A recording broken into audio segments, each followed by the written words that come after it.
Hi viewers, welcome to our channel. ప్రస్తుతం మనతో పాటు భరద్వాజ్ గారు సీనియర్ జర్నలిస్ట్ ఉన్నారు. వారితో ఒకసారి మాట్లాడదాం. సార్ నమస్కారం సార్. నమస్తే అండి. సార్ సీనియర్ యాక్టర్ బాబు మోహన్ గారు పొలిటీషియన్ కూడాను. ఆయన ఇప్పుడు పద్మ అవార్డ్స్ పైన చేసిన కామెంట్స్ కాస్త వైరల్ అవుతున్నాయి. చర్చనీయాంశంగా కూడా మారాయి. కొంత విమర్శలు కూడా ఆయన మీద రావడం చూస్తున్నాం సార్. మరి ఆయన ఏం కామెంట్స్ చేస్తారు? దానిపై మీ ఒపీనియన్ ఏంటి సార్? అంటే పద్మశ్రీ కోసం తనకి పద్మశ్రీ రాలేదు అనే బాధ ఒకటి పడుతున్నాడు ఆయన. ఓకే. అయితే ఇక్కడ గుర్తించాల్సిన విషయం ఏంటంటే తనతో పాటు పనిచేసిన వాళ్ళందరికీ పద్మశ్రీలు వచ్చాయనే బాధ కూడా పడుతున్నాడు. అంటే ఒకటేమో తనకి పద్మశ్రీ రాలేదనే బాధ, రెండోది తన కాంటెంపరీ ఆర్టిస్టులందరికీ వచ్చేసింది. అంటే పద్మశ్రీ ఎవరికి వచ్చింది? ఆయన్ని తన్నే పాత్రలు చేసినటువంటి కోట శ్రీనివాసరావుకి వచ్చింది. అలాగే బ్రహ్మానందానికి వచ్చింది. కోట శ్రీనివాసరావు గారికి రావటం వెనకాల రాజకీయం ఉంది అనేది ఒక అభిప్రాయ ప్రకటన కావచ్చింది. అంటే రాజకీయాలు ఇన్ఫ్లుయెన్స్ చేయగలిగినటువంటి పరిస్థితి ఇవన్నీ కలిసి పద్మశ్రీ అవార్డు నిర్ణయిస్తున్నాయి, కానీ ప్రతిభ కాదు అనేది ఆయన మాట్లాడదలుచుకున్నాడు. అంటే తనకొస్తే ఇలా మాట్లాడేవాడా అనేది వేరే గొడవ. మొదటి నుంచి కూడా పద్మ అవార్డుల మీద ఒక విమర్శ ఉంది. ఆ విమర్శ ఏంటంటే జనరల్గా ఈ అవార్డుల గురించి రాష్ట్ర ప్రభుత్వాలు రికమెండ్ చేస్తాయి. ఈ లాంగ్వేజ్లో అంటే ఆ రాష్ట్రానికి సంబంధించినటువంటి కోటాలో కొంతమందిని రికమెండ్ చేస్తాయి. కళాకారుల కోటాలో కొన్ని పేర్లు వెళ్తాయి. ఆ వెళ్ళిన వాళ్ళకి పద్మ పురస్కారాలు వస్తాయి. ఒకసారి ప్రపోజ్ చేసినా రాకపోవచ్చు కూడా. అలాంటి సందర్భంలో కోట శ్రీనివాసరావు గారిని ఆ రోజుల్లో ప్రపోజ్ చేయలేదు, కానీ వచ్చింది ఆయన. ఆయన బీజేపీతో ఉన్నాడు, బీజేపీతోనే ఉంటున్నాడు ఇప్పటికీ. ఐడియాలజికల్గా ఆయన బీజేపీ మనిషే. రెండోది ఆయన విజయవాడ తూర్పు నియోజకవర్గం నుంచి ఎమ్మెల్యేగా గెలిచాడు, బీజేపీ నుంచి గెలిచాడు. ఆయన సర్వీస్ ఏదో చేశాడు అక్కడ, నటుడు. ఆయనకి ఒక పద్ధతి ఉంది, అంటే ఒక అప్రోచ్ ఉంది నాయకత్వంతో, కేంద్ర నాయకత్వంతో ఒక అప్రోచ్ ఉంది, కాబట్టి ఆయన సాధించుకోగలిగాడు. బాబుమోహన్ విమర్శ ఏంటంటే పైరవీదారులకు వస్తున్నాయి అనేది కూడా ఒక అంతర్లీనంగా ఒక పెయిన్ ఉంది. తను కూడా రాజకీయాల్లో ఉన్నాడు, తను కూడా ఎమ్మెల్యే చేశాడు, తను కూడా మంత్రి చేశాడు. ఇన్ని చేసిన వాడు మరి తను ఎందుకని స్టేట్ గవర్నమెంట్ నుంచి తన పేరు నామినేట్ అయ్యారా చూసుకోలేకపోయాడు. ఈయన చంద్రబాబుతో ఉన్న రోజుల్లో, అంటే చంద్రబాబు క్యాబినెట్లో కార్మిక మంత్రిగా పనిచేస్తున్న రోజుల్లో తెలుగుదేశం పార్టీ బీజేపీతో సన్నిహితంగానే ఉంది. ఉన్నప్పుడు అంటే వాజ్పేయి ఉన్నప్పుడు వీళ్ళు బీజేపీతో సన్నిహితంగానే ఉన్నారు. మరి అప్పుడు ఒక ప్రతిపాదన చేయించుకుని ముందడుగు వేసి ఇప్పుడు ఈయన చెప్తున్నటువంటి పైరవీలే చేసుకుంటే పద్మశ్రీ అయి ఉండేవాడు. ప్రతిభని చూసి పద్మశ్రీ ఇస్తున్నారు అనే అభిప్రాయం ఉంటే ఒక లెక్క, లేదు పైరవీలు చేసి సంపాదించుకుంటున్నారు అంటే ఒక లెక్క. తను పొలిటికల్ ఏరియాలో కూడా ఉన్నాడు కాబట్టి ఎందుకు పైరవీ చేసుకోలేదు, చేసుకున్నా మాట వినలేదా, ఇక్కడ ఇంకేదైనా విషయాలు పనిచేసినాయా, అంటే రాజకీయానికి కులం తోడైందా, ఇవన్నీ ఆలోచించాలి. మరి బ్రహ్మానందం దగ్గరకు వచ్చేసరికి ఆయన బీసీ, ఆయన గొడవ వేరు. కోట శ్రీనివాసరావు బ్రాహ్మణ సామాజిక వర్గానికి చెందినవాడు. ఆయనకి ప్రాధాన్యత లభించింది అనుకుంటే, ఒకవేళ కులపరమైనటువంటి వివక్ష ఉంది అనుకుంటే దాని గురించి ఓపెన్గా మాట్లాడచ్చు. ఈయనకి మంత్రి పదవి ఇచ్చారు, చంద్రబాబు క్యాబినెట్లో మంత్రి పదవి దక్కింది ఈయనకి, కాబట్టి వివక్ష లేదనే అనుకోవాల్సి వస్తుంది ఈయన పట్ల. వివక్ష లేదు అనుకున్నప్పుడు ఎందుకు ప్రపోజ్ చేయించుకుని ముందుకు నడిపించుకోలేకపోయాడు? అది తెలియక వదిలేశాడా లేకపోతే పట్టించుకోలేదా అనేది చూడాలి. ఈయన అక్కడి నుంచి రకరకాలుగా మారి ఫైనల్గా మళ్ళీ పచ్చగూటి వైపే ఉన్నాడు ఇప్పుడు. ఉన్నప్పటికీ ఇప్పటికీ అయినా సరే ఆయన ఒక స్టేట్ గవర్నమెంట్ నుంచి ప్రతిపాదన చేయించుకోగలిగిన పరిస్థితుల్లో అయితే ఉన్నాడు. ఇప్పుడైనా ఆ పని చేయాలి ఆయన. ఇప్పుడు ఆస్కార్ అవార్డు బిబులార్కి వాళ్ళు ఆస్కార్ కొట్టడం కోసం ఒక కసరత్తు చేశారు.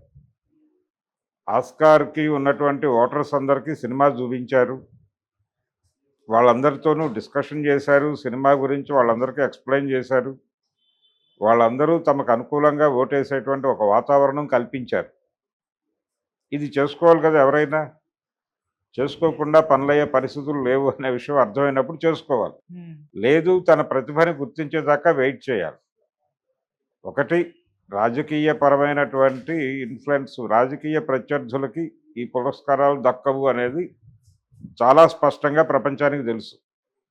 రాజకీయ ప్రత్యర్థులకి అంటే ప్రభుత్వ విధానాలతో విభేదించేటువంటి కళాకారులకి పద్మ పురస్కారాలు దూరంగా ఉంటాయి అనేది వాస్తవం. గతంలో అనేక సార్లు ప్రూవ్ అయినటువంటి గొడవ ఇది. ఈయనేమి వ్యతిరేకమైన రాజకీయాల్లో లేడు. రాజకీయ పరమైన ప్రత్యర్థి అయితే కాదు బాబు మోహన్. ఆయన మెయిన్ స్ట్రీమ్ పాలిటిక్స్లో మెయిన్ స్ట్రీమ్ పార్టీలతోనే ఉంటున్నాడు. తెలుగుదేశంతో ఉన్నాడు, ఒక దశలో బీఆర్ఎస్ వైపు జరిగాడు, బీజేపీని కూడా చవి చూశాడు. ఇలా దాదాపు అన్ని శాఖలకి, శాఖలు అంటే కొమ్మలు, రాజకీయ వృక్షం మీద ఉన్న కొమ్మలు అన్నిటి మీద సంచారం చేశాడు. ఈయనకు పరిచయాలు ఉన్నాయి, పైరవీలు చేసుకోగలడు, చేసుకుంటే పోతుంది కదా, ఎందుకు వచ్చిన గొడవ ఇది, ఎందుకు మాట్లాడుతున్నాడు ఇప్పుడు అంటే వీళ్ళకి వచ్చిందని ఏమన్నా దాడి చేస్తున్నాడా అనేది చూడాలి. ఆయన గొడవ ఇప్పటికైనా పైరవీ చేసుకుని సంపాదించుకోగలడు. ఆయన ఆ ప్రయత్నం చేయాలి. అంటే జనరల్గా అవార్డుల మీద ఈ అభిప్రాయం ఉంది ప్రజల్లో. ఆ అభిప్రాయానికి కొంచెం ఊతం ఇచ్చేలాగా మాట్లాడుతున్నాడు. అంటే ఒక వ్యతిరేకతని, అవార్డుల మీద ప్రజల్లో ఒక వ్యతిరేకతని రెచ్చగొట్టేటువంటి ప్రయత్నం అయితే చేశాడు ఈ కామెంట్స్ ద్వారా.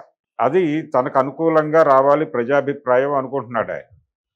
అయ్యో బాబు మోహన్ నీకింత అన్యాయం జరిగిందా అని ప్రజలు రియాక్ట్ అయితే, ఈ రియాక్షన్స్ అన్నిటినీ ప్రొజెక్ట్ చేస్తూ ఆయన ఏదైనా తన కెరియర్ని అంటే అవార్డు కమిటీ దృష్టికి, లేదు రాష్ట్ర ప్రభుత్వం రికమెండ్ చేసేటువంటి పరిస్థితికి ఆ వాతావరణం కల్పించడం కోసం ఈ వ్యాఖ్యలు చేశాడా అనేది ఒక డౌట్. ఇక్కడ నుంచి వచ్చినటువంటి కామెంట్స్ అన్నీ అయ్యో బాబు మోహన్ గారు అని చెప్పి వచ్చిన కామెంట్స్ అన్నీ కూడా చూపించి ప్రజలు ఇంత బాధపడుతున్నారు, నాకు పద్మ పురస్కారం దక్కనందుకు గాను, కాబట్టి మీరు ఏదైనా పట్టించుకుని నా పేరు రికమెండ్ చేయండి అని అడుగుతున్నాడా, అడగడం కోసం ఈ కసరత్తు చేస్తున్నాడా అనేది ఒకటి చూడాలి. ఇవేమీ లేకుండా కూడా చేసుకోవచ్చు. ఇప్పుడు అల్లు రామలింగయ్య గారికి వచ్చింది చాలా గ్యాప్ తర్వాత, రేలంగి గారికి వచ్చిన తర్వాత మళ్ళీ తెలుగులో ఇంకెవరి వైపు పద్మ పురస్కారాలు చూడలేదు. అంటే పర్టికులర్గా ఈ జానర్లో కమెడియన్ అనేటువంటి జానర్ వైపు చూడని సందర్భంలో రేలంగి తర్వాత అల్లు రామలింగయ్య గారికి చాలా గ్యాప్ తర్వాత వచ్చింది. దాని టైంలో కూడా ఒక ప్రచారం జరిగింది, చిరంజీవి, అరవింద్ వీళ్ళందరూ పైరవీ చేశారు అని. చేస్తే చేసి ఉండొచ్చు కాక, ఈయన ఫైల్ పంపించి మూవ్ చేయడంలో వాళ్ళు కొంత కృషి చేసి ఉండొచ్చు. ఆ సమయంలో వీళ్లతో ఉన్నటువంటి ప్రయోజనాల రీత్యా కూడా కొంతమంది ఒక అడుగు ముందుకేసి ఆయన పేరు ప్రతిపాదన చేసి ఉండొచ్చు. ఏదేమైనప్పటికీ ఆయనకి అర్హత కూడా ఉంది, అర్హుడైనటువంటి వాడికి పద్మశ్రీ వచ్చింది. దాని మీద ఎవరు వచ్చిన తర్వాత ఎవరు క్రిటికల్గా మాట్లాడలేదు. విమర్శలన్నీ కూడా చిరంజీవి మీద, అరవింద్ మీద నడిచాయి తప్ప అల్లు రామలింగయ్య గారి కెపాసిటీ మీద ఎవరు మాట్లాడలేదు. అది ఒక ధోరణి. ఆ తర్వాత చాలా గ్యాప్ తర్వాత మళ్ళీ అల్లు రామలింగయ్య గారి తర్వాత బ్రహ్మానందానికి వచ్చింది. కోట శ్రీనివాసరావుకి ఈ మధ్యలో వచ్చింది. ఈ మధ్యలో కోటకి రావడానికి రకరకాల రీజన్స్ ఉన్నాయి. ఆయన పార్టీతో ఉన్నాడు, నాయకత్వానికి సన్నిహితంగా ఉన్నాడు, ఆయనకి వాళ్ళతో మాట్లాడేటువంటి విధానం తెలుసు, అలాగే తన్ని తాను ఎలా ప్రమోట్ చేసుకోవాలో కూడా తెలుసు ఆయనకి, కోట శ్రీనివాసరావు. అందుకని ఆయనకు అది సాకారం అయింది.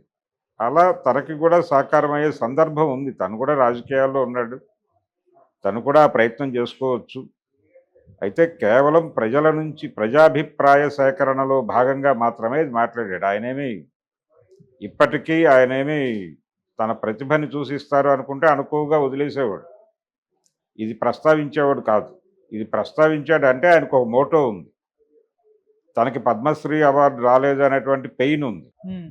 ఆ పెయిన్ని జనాలతో షేర్ చేసుకోవడం ద్వారా జనాల నుంచి ఒక సానుకూల స్పందన తెప్పించి, ఆ సానుకూల స్పందనని చూపించి, ఈ స్పందన ఆధారంగా నా పేరు రికమెండ్ చేయండి అని చెప్పి అడుగుతాడు ఆయన. తెలంగాణ ప్రభుత్వాన్ని అడగాలి ఆయన, లేదు ఆంధ్ర ప్రభుత్వాన్ని కూడా అడగచ్చు. ఎందుకంటే తెలుగు సినిమా నటుడిగా వాళ్ళకి బాధ్యత ఉంది.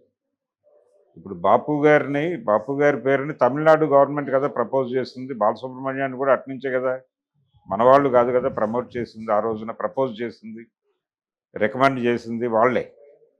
కాబట్టి ఈయన ఆంధ్ర ప్రభుత్వంతో కూడా చేయించుకోగలడు. అక్కడ ప్రస్తుతం అధికారంలో ఉన్నటువంటి పార్టీతో ఈయనకి సన్నిహిత సంబంధాలు అయితే ఉన్నాయి. నేరుగా సీఎం దగ్గరికి వెళ్ళి కూర్చుని మాట్లాడే పరిస్థితి అయితే ఉంది. వెళ్ళి అక్కడ ఇవన్నీ చూపించుకుని అటు నుంచి అయినా ప్రపోజ్ చేసుకోవచ్చు. ఇక్కడ రేవంత్ రెడ్డితో కూడా ఆయనకి స్నేహం ఉంది, వెళ్ళి మాట్లాడుకుని చేసుకోగలడు. అది చేసుకోవడానికి ఒక ఫైల్ చేతిలో ఉండాలనే దాంతో గొడవ చేస్తున్నాడు అంతే. అంతకు మించి వేరే కారణం ఏం లేదు. ఆయన పద్మ అవార్డులు ఇస్తున్నటువంటి తీరు పట్ల ఆయనకేమీ విమర్శ లేదు.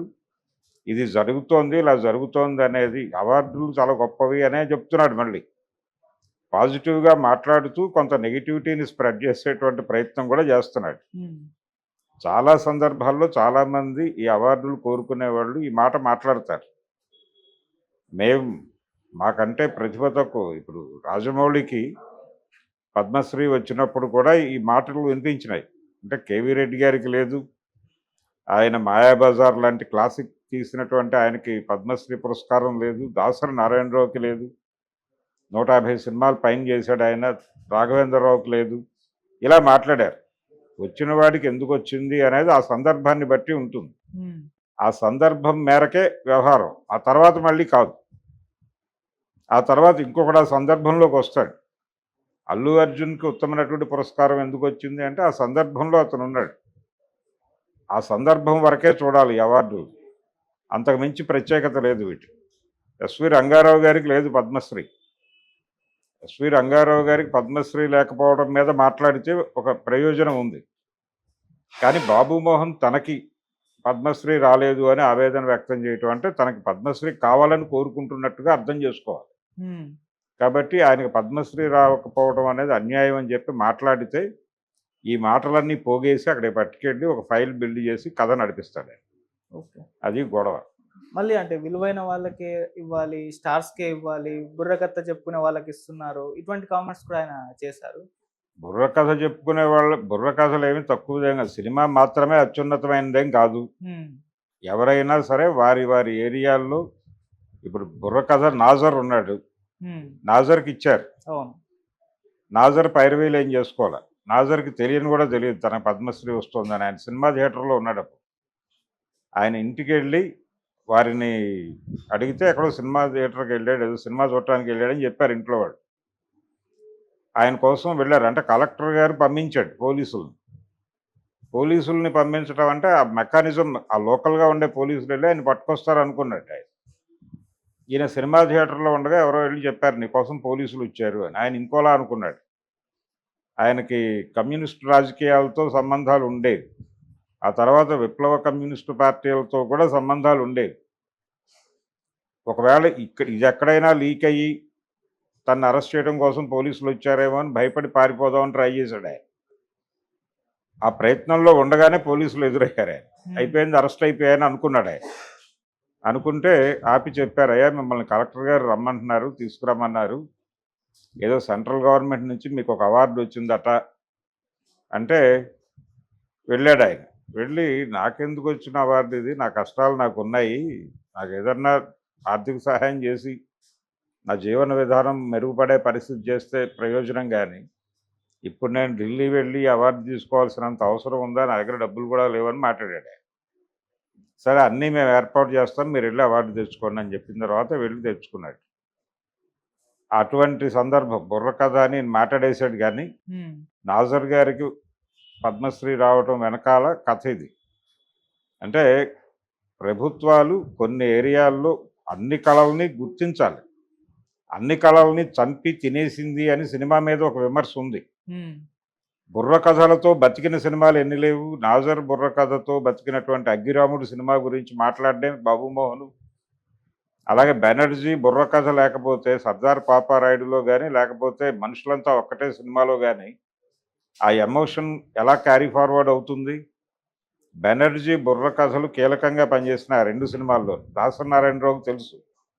అక్కడ బుర్రకథ పెడితే తప్ప వర్కౌట్ అవ్వదు అని పెట్టాడు. బెనర్జీని పట్టుకొచ్చి చెప్పించాడు.